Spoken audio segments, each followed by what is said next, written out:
Second-hand, pre-loved, recycled, when it comes to clothes, more of us are seeking out bargains instead of always buying new. And where there are trends, there are business opportunities. First, the fashion blogger and advisor. Rosie has 4,000 subscribers who follow her tips on where and how to buy second-hand, like at this SCT charity shop in East London. Just walk into your local charity shop. You don't have to buy anything the first time, but just get comfortable in the space, get comfortable with rummaging a little bit. It's not like going into a high street shop. It is a little bit different, and I personally like that about it. I find it quite relaxing. There's not like blasting music, things like that. And then also there's some fantastic apps like Vinted where you can, sorry, I got distracted because there's a girl trying the shoes that I really want on. I find a pair of shoes that I love, but then I wear them until they fall apart. So I constantly looking for like the next pair of shoes that I can wear to death. And the ones we saw you buy today, how much were they? They were £65. Bargain. I think so. I mean, from what you said about them being 500 retail, I'm very happy. I didn't know that. I just like the way they look. So Rosie, someone like me, where do you begin when you're presented with all of this choice? I feel like you just got to dive in and kind of see what you can find. With charity shops, often things can be like hidden, so just have a proper look because you can find like some real hidden gems sort of buried between two pieces of clothing. Okay. What kind of colours do you wear as well? I feel like that's also a great way to... So quite like something a little bit bright, something with a little bit of colour, bit of character. I mean, you'd never tell from this jacket, would you?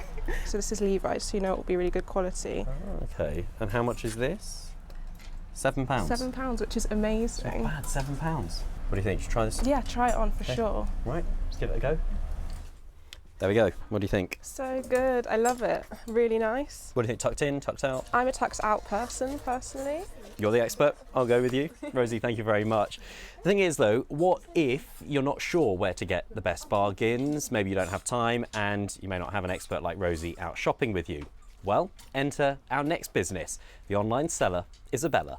She started selling unwanted clothes on the app Depop to make some extra cash while studying. It's now her full-time business, with 3 staff and sales totalling £800,000 since 2015. So how does it work?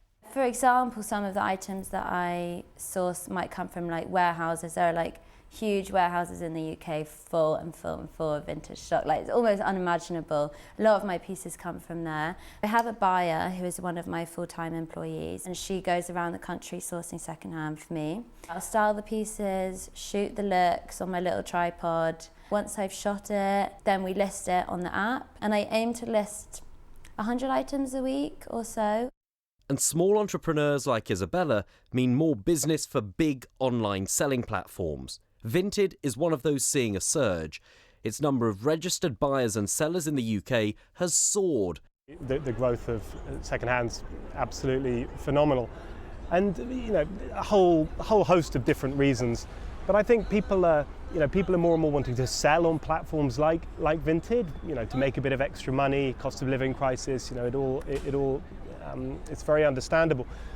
And on the buying side, people still want to buy items, but they want to buy more affordable items. Second-hand, you're often able to trade up to things that you wouldn't have been able to afford when they're new.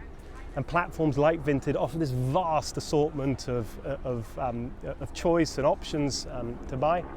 And then, of course, there's the sustainability aspect as well. Of course, some people will always prefer to do it the old-fashioned way, rummaging and rifling through the rails, never knowing what bargains they may discover.